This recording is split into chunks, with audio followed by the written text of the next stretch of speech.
Hey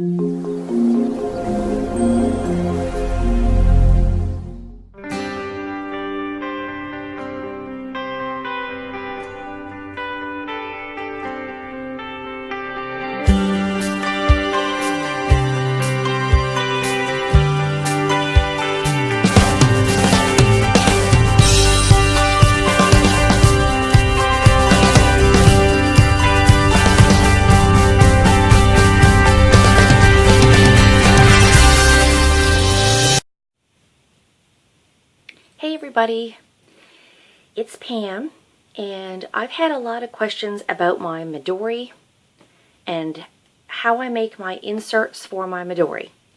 I don't purchase them online, which you can do, or you can also purchase Moleskine notebooks at, like, I don't know, Chapters or Staples or somewhere like that, and cut them down to size. But I don't, I actually just make my own.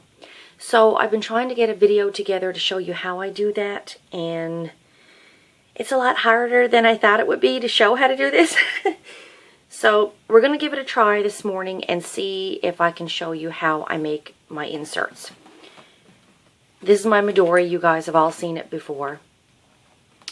I usually keep a bullet journal style booklet in here to keep, you know, I have some tracking pages and my bullet journaling pages. I keep a calendar in here. Then I have another insert for ideas, some pocket folders for receipts and things that I need to keep a hold of. And then I have my stitching journal at the back where I keep track of when I stitch and my projects and all that sort of stuff. So I thought I would show you how I make the inserts, because I made my Midori myself as well. I did not purchase this online. You can purchase them, but I made it myself. So when I make my inserts, I just use regular 8.5 by 11 computer paper, and I cut and fold it and stitch a binding in, and then sometimes I stamp a few of the pages just to give it a little bit of decoration or something, you know. That's about it. And I always decorate the covers. I decorate the covers using leftover scrapbook supplies that I have, pieces of paper that I've cut, that sort of thing. So, let's attempt to show you how I make those. My Midori cover, the inserts are 9 inches wide by 8.25 inches high. And I cut out a template on a piece of cardboard so that I would have it. And so you're going to need a few supplies to make one of these if you're interested in doing it yourself. You're going to need some sort of cardstock that you can use as a cover. You're going to need some 8.5 by 11 computer paper that you can cut down and fold for your pages. And you're going to need some sort of decorative paper that you can use for the cover if you're interested in decorating it. And then some stickers or something if you want to add something else to the outside. You're also going to need a paper trimmer. You don't have to have one of these. You can just use scissors, so that's fine. I just happen to have one. You're going to need a pencil, something to crease your edges with. I just happen to have this because, again, paper crafter. You may want an Exacto knife and a ruler. You're definitely going to need a glue stick and a needle and thread. Okay. For the way that I do it anyway. You may find a better way to do it yourself. And then you're also going to want something that you can punch holes with for the needle and thread, for when we get to doing the binding part. Okay. And a pair of scissors. So I'll put a list of the items that I use in the description below, but that's what we're going to need. So this is my template that I use to cut my covers. here's my cover that I'm going to start with. It's an 8.5 by 11 sheet of, I don't know why this is not clear. Try that. This is an 8.5 by 11 sheet of cardstock.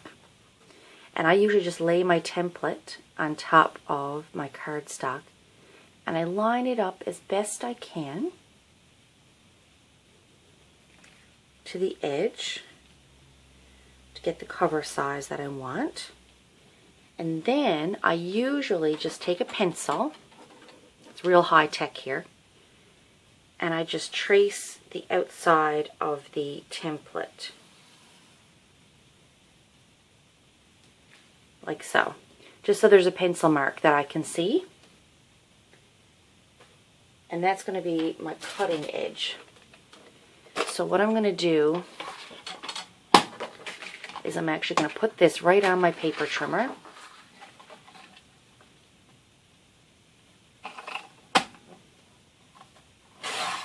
And cut that off. And do the same thing on this side. Right along that little pencil mark. I don't know if you guys can see that very well. There we go.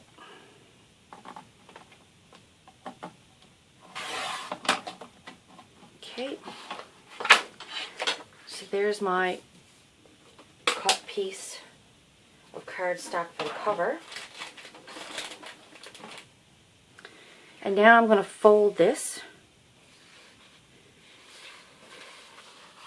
in half. Line up my edges there. And just crease it.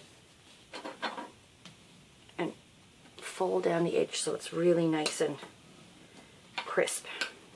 And you can use a ruler to push this edge down if you want. I just happen to have one of these smooth bone folding tools. Okay, so that's my cover. So the next thing we need are the insert pages. Now I typically use 20 sheets of 8.5 by 11 paper. 20 sheets. Because that gives me 20 sheets on this side and 20 sheets on that side. 40 sheets in total, which is a great number for an insert. It's like the perfect size. So same thing, I've already pre-cut these. I usually cut my insert pages about 8 3/4 instead of 9 wide. And the reason I do that is because when you fold them, the edges will tend to stick out a little bit. And I still like them to be covered by the cover, as you can see. Alright? If you cut them at 9, the same width as the cover, they will actually stick out slightly like that. And we don't want that, so. I cut these the same height, about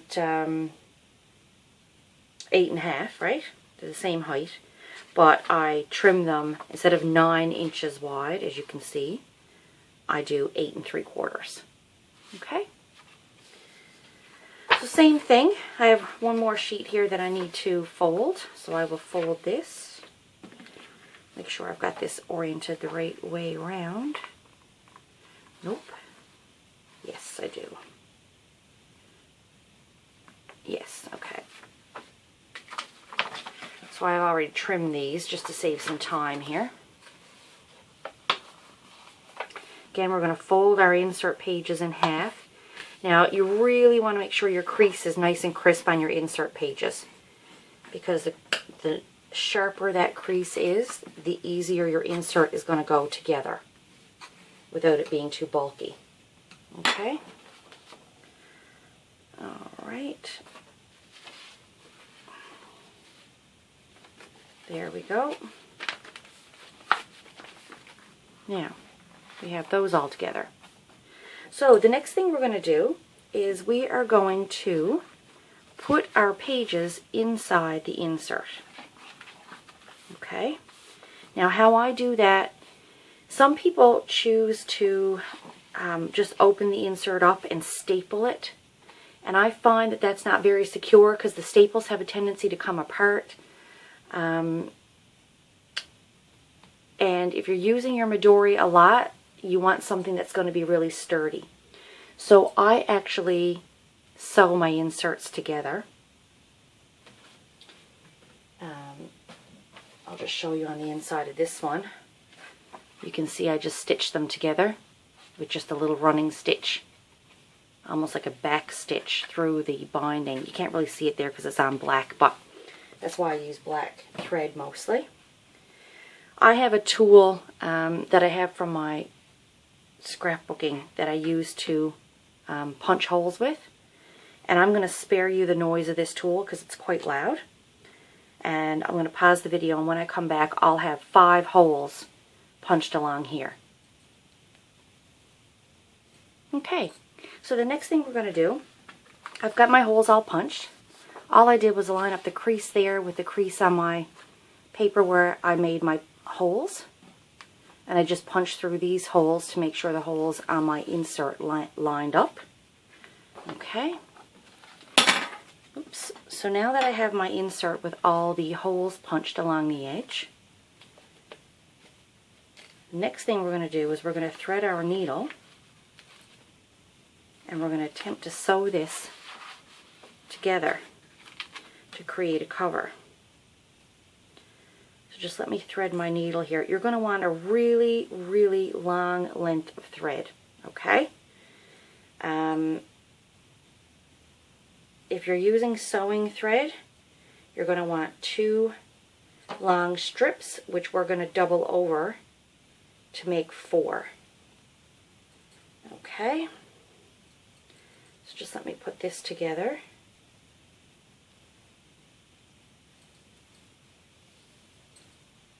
Takes me a second, of course. I don't know if this is going to be any help to you guys or if you can even see what I'm doing. I'm hoping I'm in frame when I'm showing you, because I actually have the camera propped up above my craft table and I can't see over the top of the thing. So there we go. There's our needle threaded, loose end on one end and the loop end on the other. Okay. So normally when I'm going to do this, I go through one of the top holes. Okay, go through like that. We're not going to bring it all the way through, and then we're going to come back in through the hole above it, and you may need to check your insert to see where that hole is, just till you line up that first one and you get it anchored. Bear with me. There we go. So once you're through, you're going to put your needle through this loop to anchor your thread, and you're going to pull it really tight, as tightly as you can get it. Okay. Then you're going to go down through your next hole. Okay. And back in through this hole. So basically we're just doing a, I don't know how to explain it, a back stitch or a loop stitch all the way through. Bear with me while I get that hole.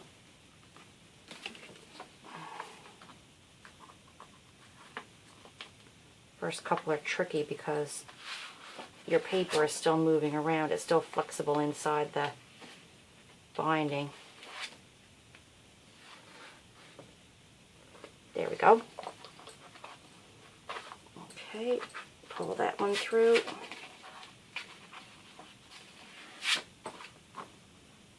Make sure it's tight. Okay. Same sort of thing. Now we'll go up through the center hole again. Down through the next hole. Up through the center hole again, down through the last hole. Doesn't really matter which holes you go in and out of. It really doesn't. As long as you're stitching this together. There we go. Now I'm going to come in through the center hole again. and then we're all stitched together, and you've pulled this really tight the whole time. So what we're going to do now is we're going to tie a knot to finish this off. So we're going to go underneath one side of that hole you came up through and go back through this loop to create a knot. Then we're going to go up through the other side and come back through the loop to create a knot on that side. So you're just going to do that a couple of times so it's nice and stiff.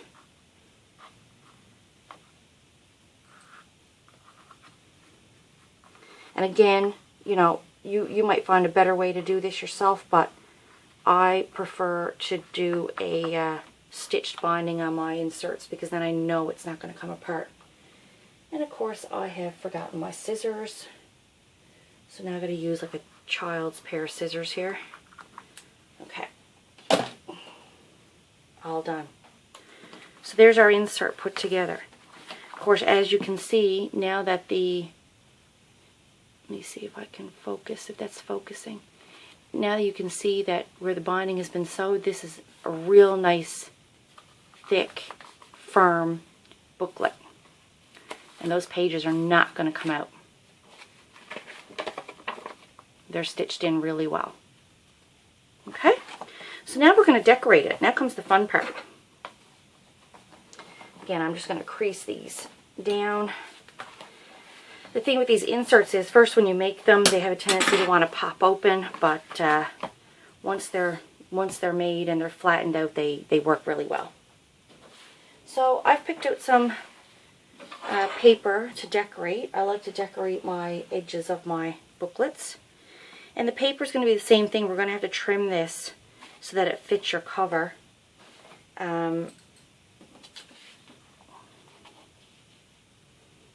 About 9 inches high.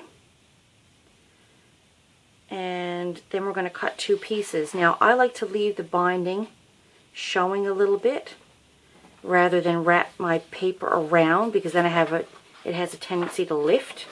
So I like to cut, you know, just to about the black edge so it's showing a little bit. So let's cut this paper. And we're going to cut this paper 9 inches tall. So, sorry about all the rustling here, but I'm going to cut it 9 inches so it's the right height.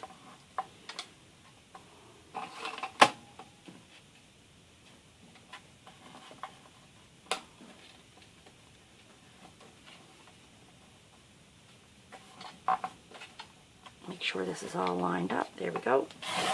Trim that off. There we go.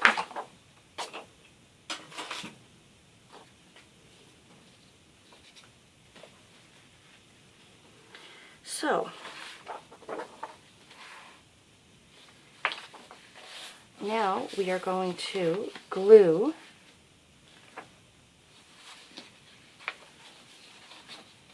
Actually, you know what? I cut that 9 inches high, and it should have been 8 1/4.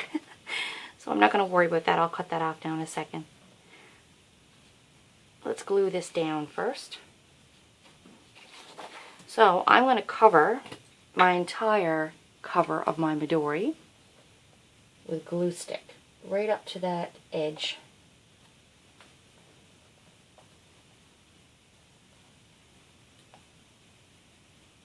Alright.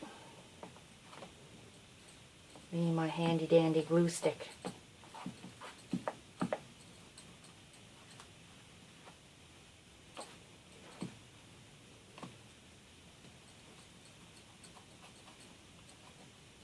Alrighty.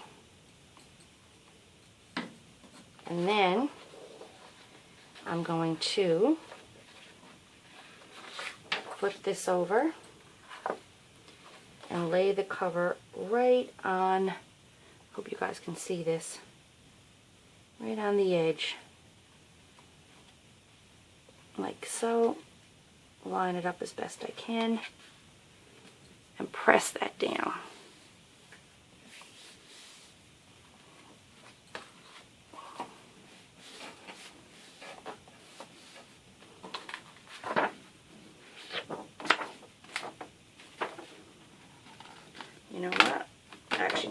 it's the wrong edge. I meant to do it this way so I can cut off the edge on the other side. So we're going to do it this way instead. There we go. Put it on backwards.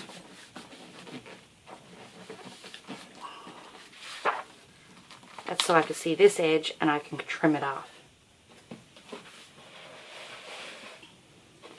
Although I could have just cut it, but we're going to trim this edge off here now. I'll use my Exacto knife and my ruler for that, just so it's a clean cut.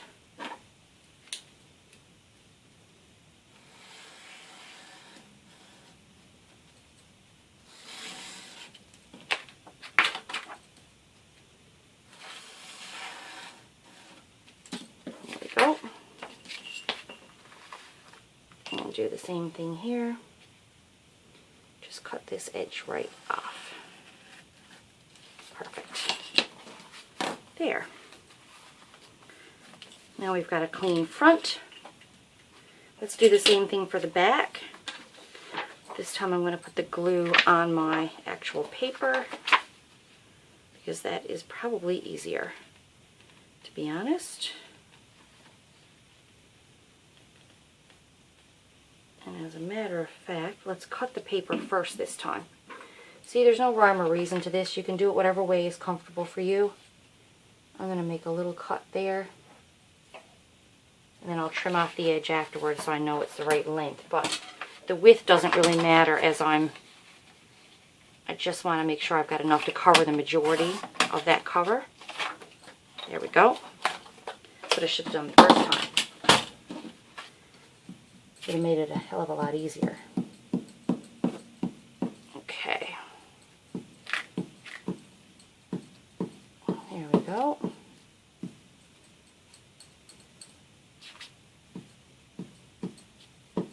So now that that's fully covered in glue,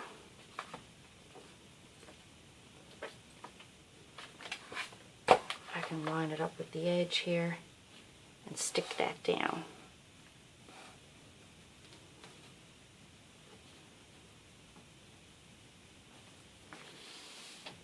There we go.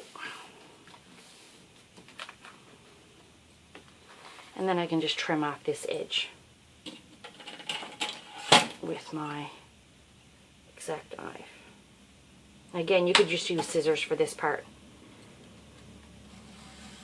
I just happen to have my Exacto knife handy. There we go. So now we've got our cover done. I just use this piece of cardboard because if I get glue over it's easy. Now, I like to add a little bit of something extra there for my cover. Let's put on a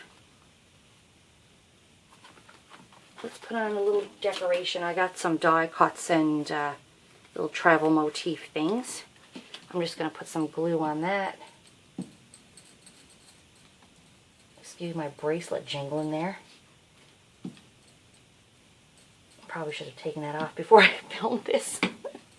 Again, I'm just flying by the seat of my pants. This is not, tutorials are not really my thing, are they? Okay. Let's just stick this on for a little decoration there. And that is it. My Midori insert is mostly done. Now there's only one other thing I do. I tend to like to add packing tape to the ends, like I've done with this one. If you can see it there, but there's packing tape wrapped right around the ends because that makes sure that your binding stays durable when you're sliding it in and out of your Midori. And I'm just going to grab my packing tape so I can show you that. Okay, so I'm going to put a little bit of washi tape on here as well. I love washi tape for decorating. This is just some sparkly washi tape I had, but I have other kinds as well, but I'm going to put a little bit of sparkle on here. I'm just going to run it down this edge just to give it a little something extra. Why not?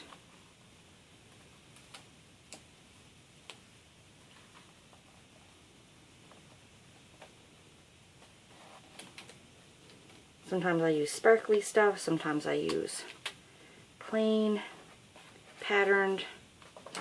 I have different washi tapes. So we'll use the sparkly one. And I'm just going to use my scissors there, which I also grabbed when I got my packing tape, so cut that off. There we go, nice clean edge with a bit of sparkle. And now the packing tape. This is going to make a noise, but I like to use the packing tape, like I said, to cover in the binding. And we're just going to overlap it around. So we're going to put it right over that washi tape, because that also secures that from coming off.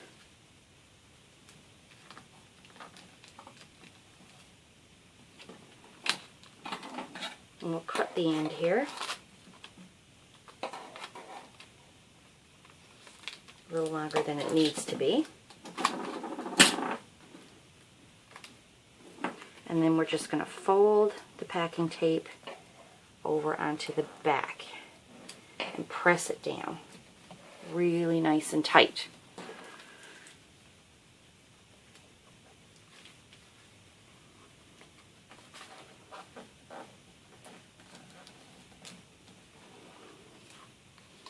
And then once that's done, we can just trim off a bit of excess that's there on the ends. Of course, it might help if my scissors weren't sticking to the packing tape. There we go. That's one side done. And there's a little bit on this side, so we'll pull this one off as well.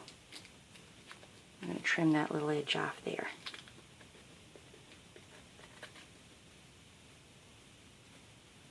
There we go. So that's our insert completely done. It doesn't take me very long to make these.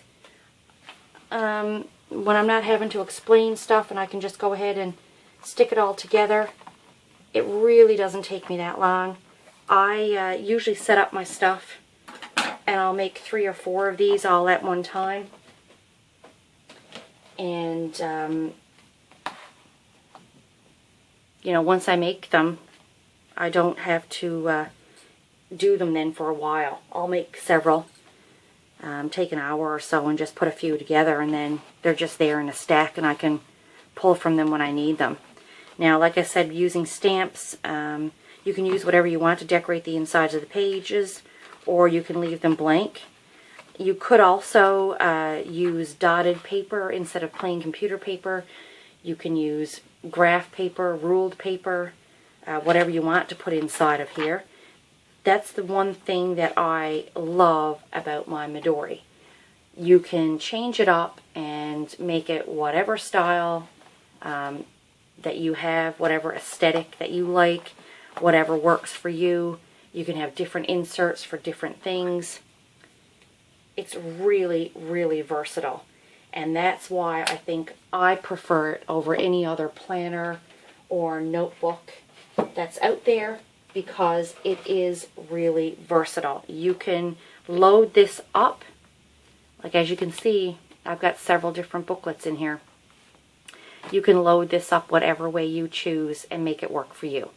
So anyway, I hope some of you found that helpful, who have asked me questions about my inserts and how I make them. Have fun, try to make them yourselves. If you have any questions, put them in the put them in the comment section below, and I'll try and answer them for you. And until next time, have a great day. Bye.